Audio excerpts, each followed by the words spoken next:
Et j'avais vraiment envie de le faire. C'était très inhabituel, mais ce vieux spectacle de vaudeville, eh bien peut-être que ça pourrait être bien. Je ne sais pas. Mais ce vieux comédien de vaudeville qui vit dans un théâtre et cette petite fille qui s'enfuit d'un orphelinat.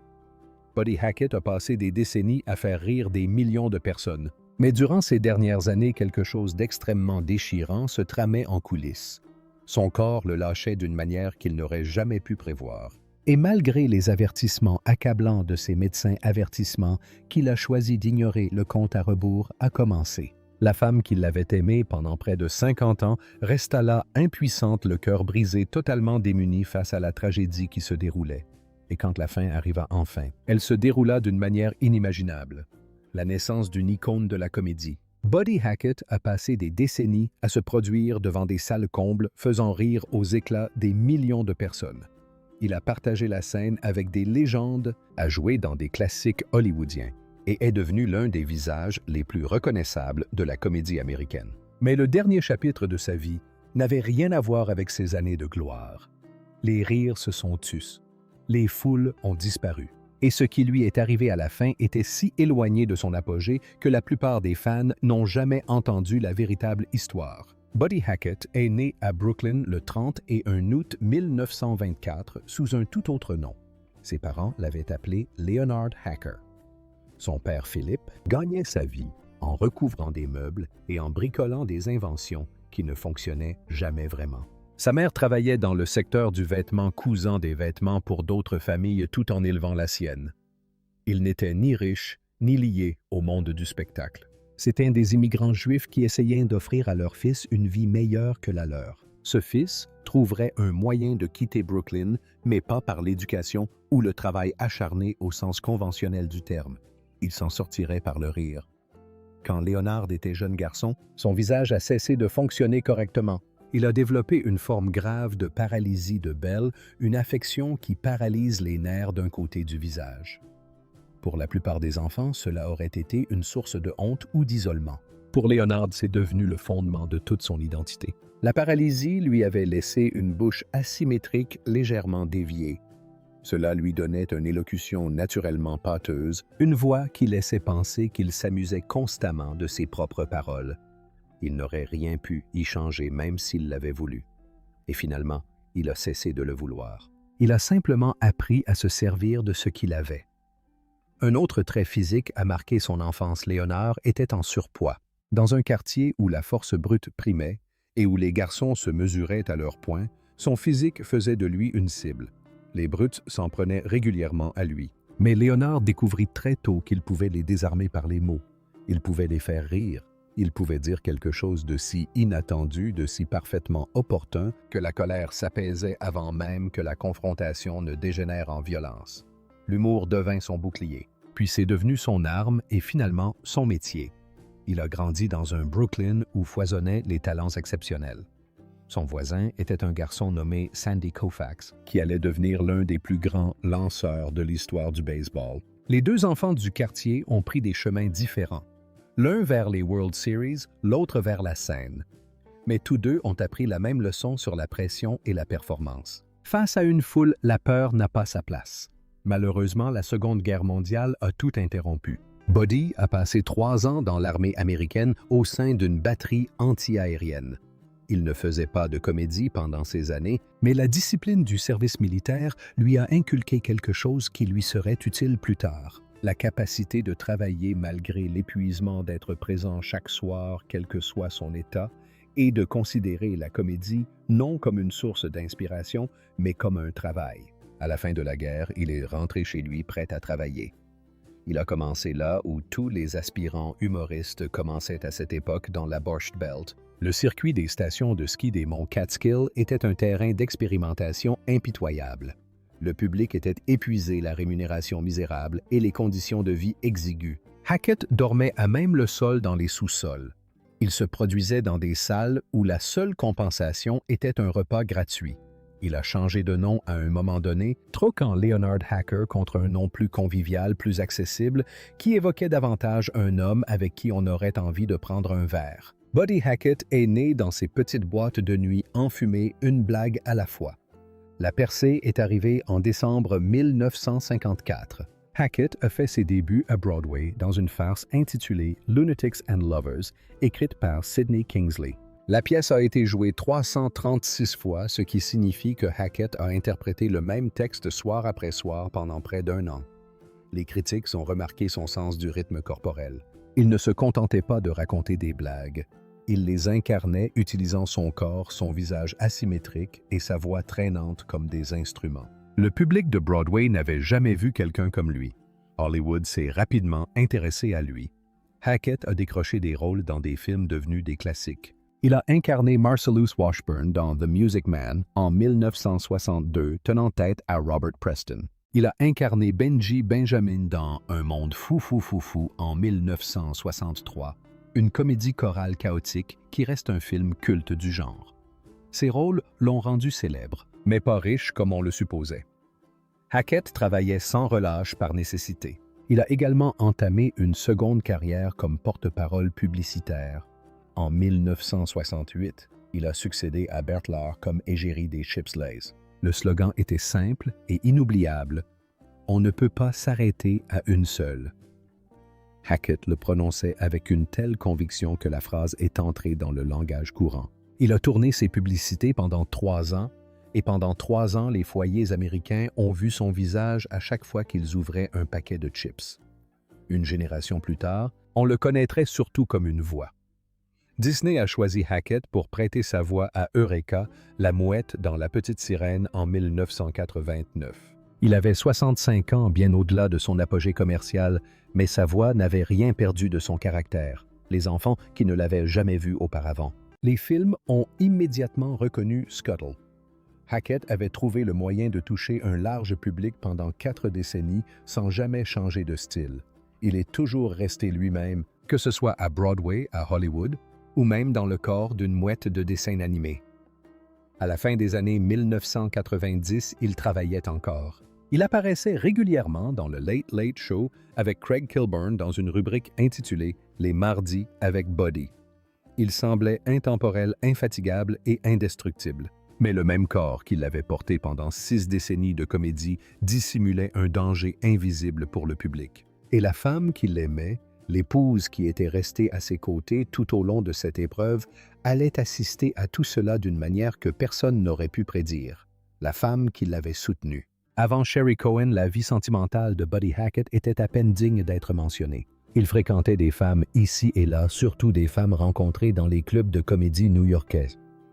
Mais rien ne s'est jamais concrétisé. Le problème n'était pas un manque d'intérêt.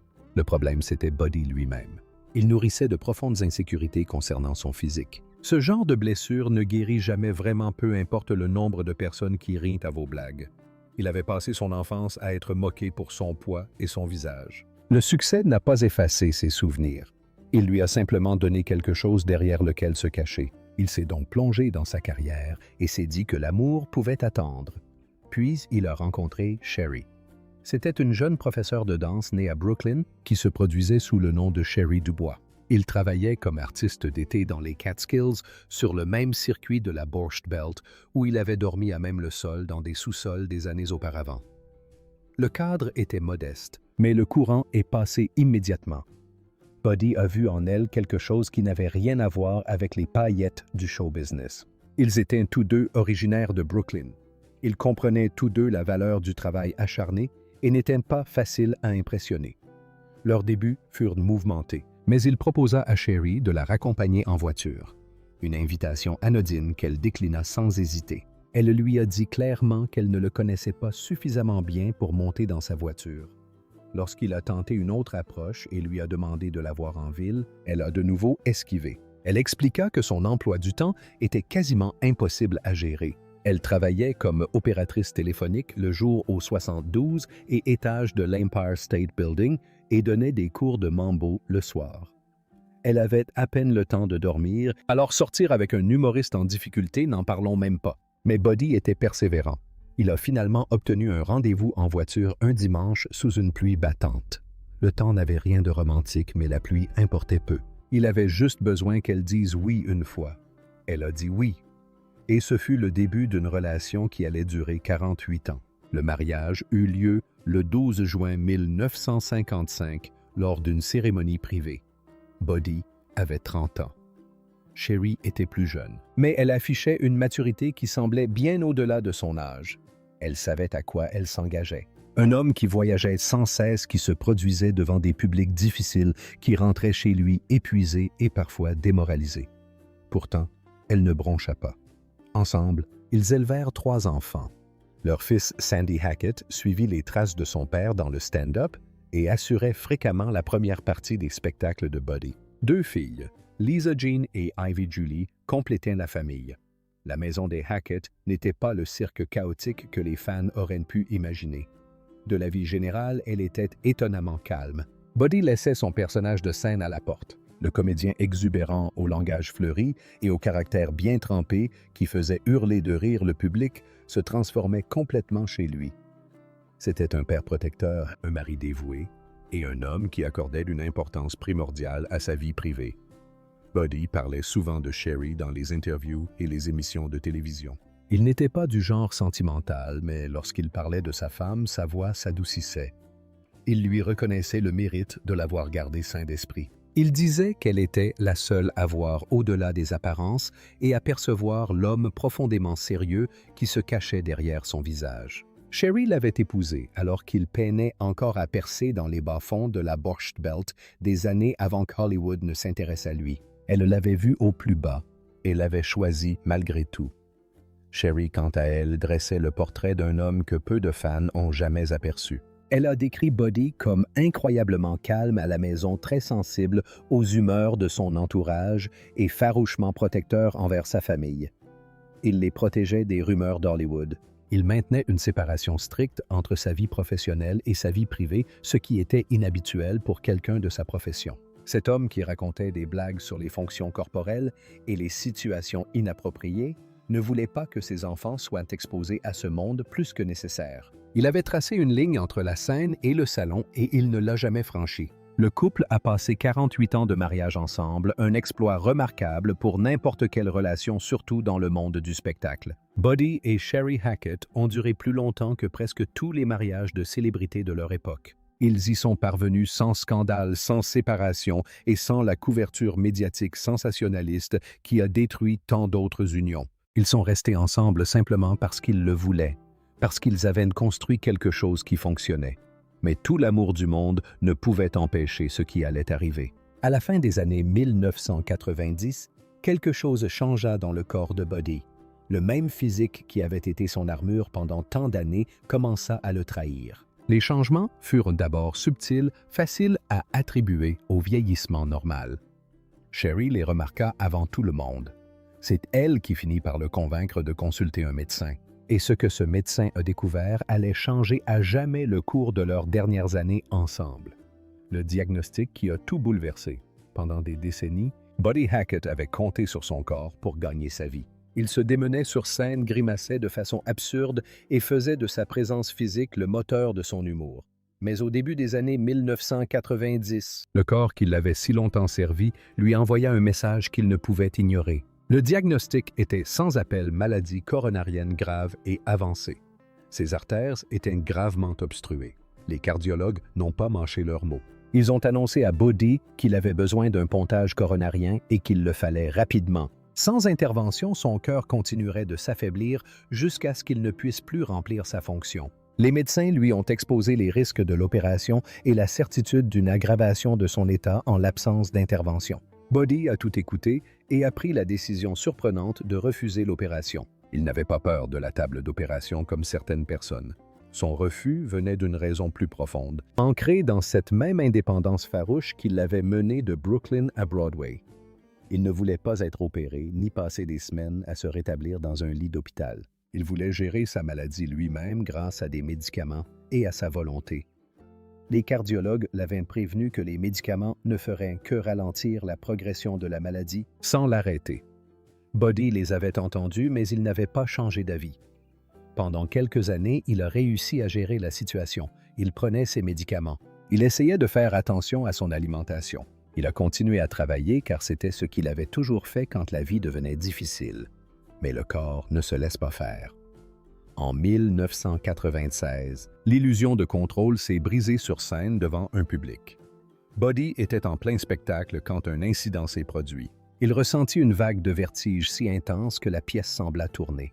Il avait le souffle coupé et sa poitrine se serrait. Pour un homme qui avait passé des décennies à dominer les scènes, qui n'avait jamais oublié un texte ni perdu son public, la sensation de perdre le contrôle en plein spectacle était plus terrifiante que les symptômes physiques eux-mêmes. Il a interrompu le spectacle, a quitté la scène et n'est jamais revenu. Cette nuit-là marqua la fin de sa carrière sur scène. Buddy Hackett, qui avait fait rire des millions de personnes d'un océan à l'autre, ne donna plus jamais de spectacle complet. L'homme qui s'était frayé un chemin jusqu'à Hollywood avait été arrêté non pas par un rival ou une industrie en mutation, mais par son propre cœur défaillant. Buddy avait sa propre théorie sur les causes de ce malaise. Il confiait à ses amis et à sa famille qu'il pensait que les vertiges et l'essoufflement n'étaient pas principalement d'origine cardiaque. Il avait subi une importante opération des gencives quelques jours avant cette représentation et il insistait sur le fait que des complications liées à l'intervention dentaire avaient déclenché l'épisode. Mais le cardiologue n'était pas d'accord. Il pointait du doigt ses artères obstruées et son refus de subir un pontage coronarien comme étant les véritables causes. Cependant, Buddy avait toujours fait davantage confiance à son instinct qu'à l'avis des médecins et il resta fidèle à sa théorie dentaire jusqu'au bout. Un autre problème plus profond le minait, un problème dont Buddy ne parlait jamais en public, il souffrait d'un diabète de type 2 sévère et évolutif. La maladie progressait depuis des années, endommageant silencieusement son système circulatoire pendant qu'il se concentrait sur son cœur. Le diabète et les maladies cardiaques forment une combinaison dévastatrice. Chacune aggrave l'autre. Le diabète a compromis sa circulation sanguine, ce qui a exercé une pression supplémentaire sur son cœur déjà affaibli. Son corps menait une guerre sur deux fronts et il était en infériorité numérique. Les changements physiques sont devenus impossibles à cacher. Son poids fluctuait énormément au gré des variations de son métabolisme, influencé par ses médicaments, son appétit et son métabolisme. Sa respiration s'aggravait. Les tâches les plus simples, autrefois sans effort, devenaient de véritables épreuves. Traverser une pièce l'essoufflait. Monter les escaliers était hors de question.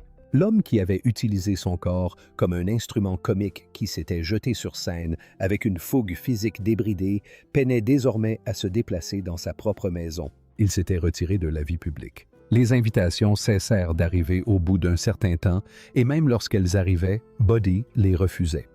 Il développa une angoisse intense quant à la diminution de ses capacités physiques. Il ne voulait pas que les gens le voient tel qu'il était devenu. Il voulait qu'on se souvienne de lui comme de l'homme sur scène et non comme de l'homme en fauteuil roulant. Il resta donc chez lui, vit quelques personnes et parla à Sherry et à ses enfants. Une perte en particulier le blessa plus profondément que la plupart ne pouvaient l'imaginer. Buddy était un collectionneur d'armes à feu passionné depuis des décennies. Il aimait le savoir-faire, l'histoire et le rituel du nettoyage et de l'entretien de sa collection. Mais à mesure que sa santé se détériorait et que sa santé devenait instable, il prit une décision difficile. Buddy vendit toute sa collection d'armes. Ses proches ont remarqué que cette vente fut un véritable choc émotionnel. Ce n'était pas la collection en elle-même qui importait, mais ce qu'elle représentait. Son indépendance, ses compétences et sa capacité à prendre soin de lui-même.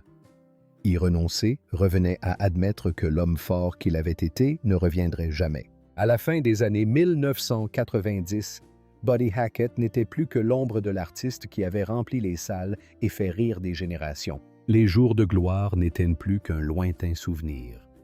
Il ne restait plus qu'un déclin silencieux et douloureux que Sherry voyait se dérouler jour après jour. Elle était restée à ses côtés pendant plus de 40 ans. Elle n'allait pas partir maintenant, mais même elle ne pouvait se préparer à ce qui allait suivre. Les derniers jours de la vie de Buddy Hackett allaient être marqués par une tragédie inattendue.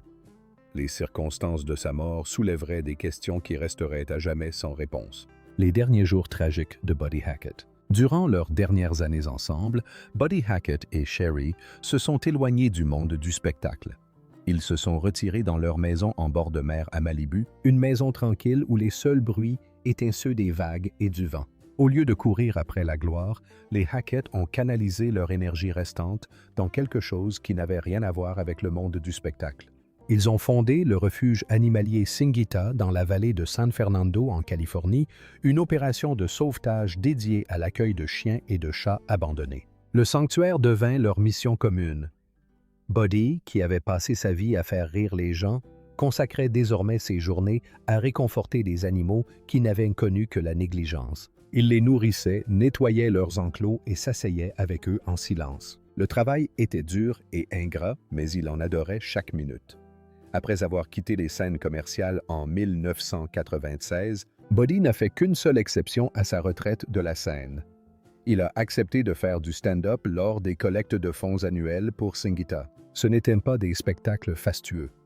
Pas de caméra, pas de critiques, pas de professionnels du milieu. Juste Buddy sur une petite scène, devant un public qui avait fait un don pour la protection animale. Il s'est donné à fond sans relâche. Non pas pour les applaudissements, mais pour la cause. Une fois les collectes de fonds terminées, il retourna à Malibu et ne se produisit plus jamais. La fin fut rapide. Environ une semaine avant son décès, Buddy fut victime d'un AVC grave et invalidant. Cet AVC anéantit le peu de force physique qui lui restait. Cela l'a privé de sa mobilité, de son énergie et finalement de sa volonté de continuer à se battre. Sherry était à ses côtés comme elle l'avait fait pendant 48 ans. Le dernier week-end de juin 2003, Buddy Hackett se trouvait dans sa maison de plage à Malibu. Les détails de ces dernières heures sont peu nombreux en partie parce que la famille a demandé le respect de sa vie privée et en partie parce qu'il n'y avait pas d'événement dramatique à signaler. Il est décédé dans la nuit du dimanche 29 juin au lundi 30 juin au matin. Des membres de sa famille l'ont trouvé à son domicile. Il n'y a pas eu de course en ambulance vers l'hôpital. Il était tout simplement décédé. L'examen médical officiel a conclu que la cause du décès était due à de graves complications directement liées au diabète et à une maladie cardiaque chronique. Les mêmes affections diagnostiquées des années auparavant, celles-là même qu'il avait refusé d'opérer, finirent par le rattraper. Les cardiologues l'avaient prévenu que les médicaments ne feraient que ralentir la progression de la maladie sans l'arrêter. Ils avaient vu juste. Conformément à ses dernières volontés, le corps de Buddy Hackett a été incinéré.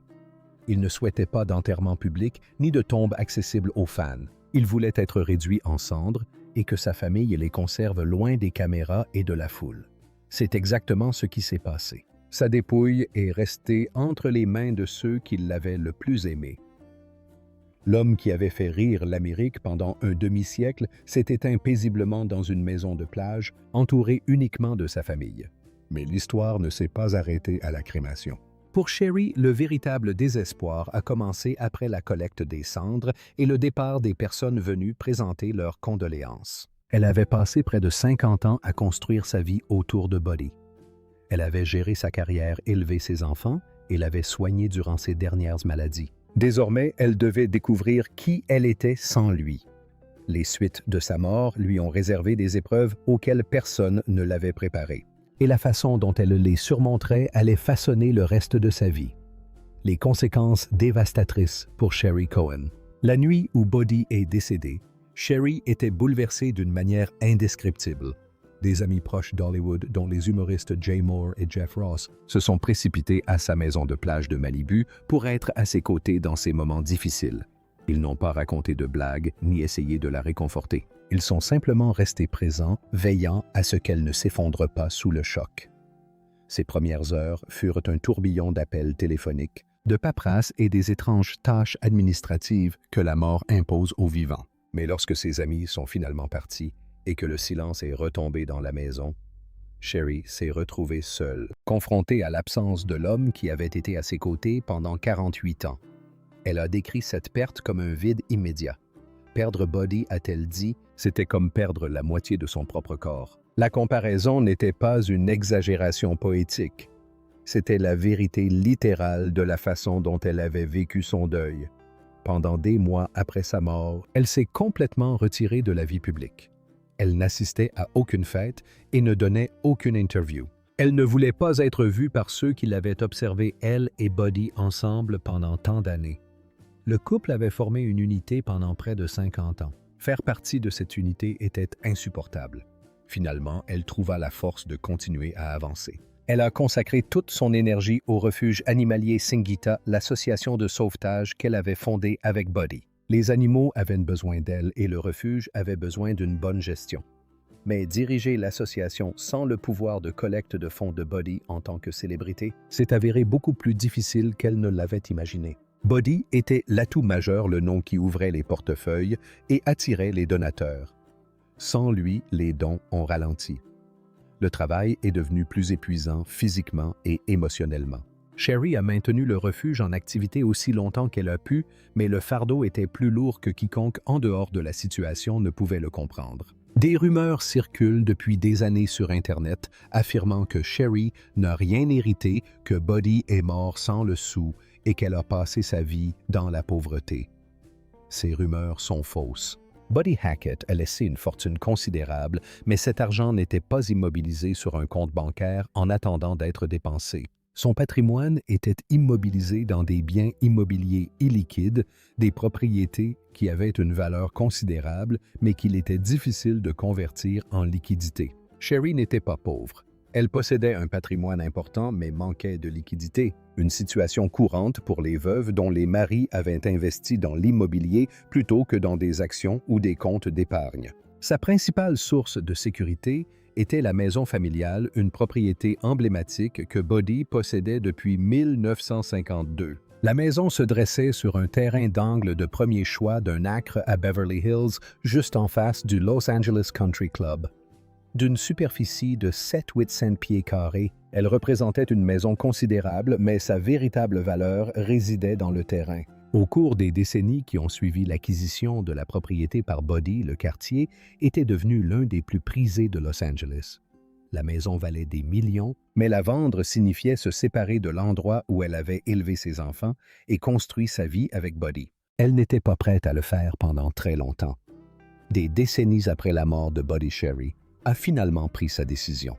En octobre 2020, elle a mis en vente sa maison de Beverly Hills pour 18 millions de dollars. L'annonce la décrivait comme une opportunité de rénovation ou un terrain potentiel pour la construction d'une nouvelle demeure. La maison était ancienne et nécessitait des travaux, mais le terrain était inestimable.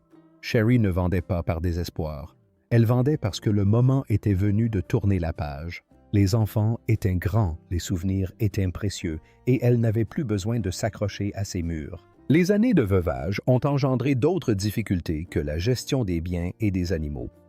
Son fils Sandy s'est retrouvé engagé dans une âpre bataille juridique de plusieurs années à Las Vegas concernant les droits de son spectacle musical Hommage au Rat Pack.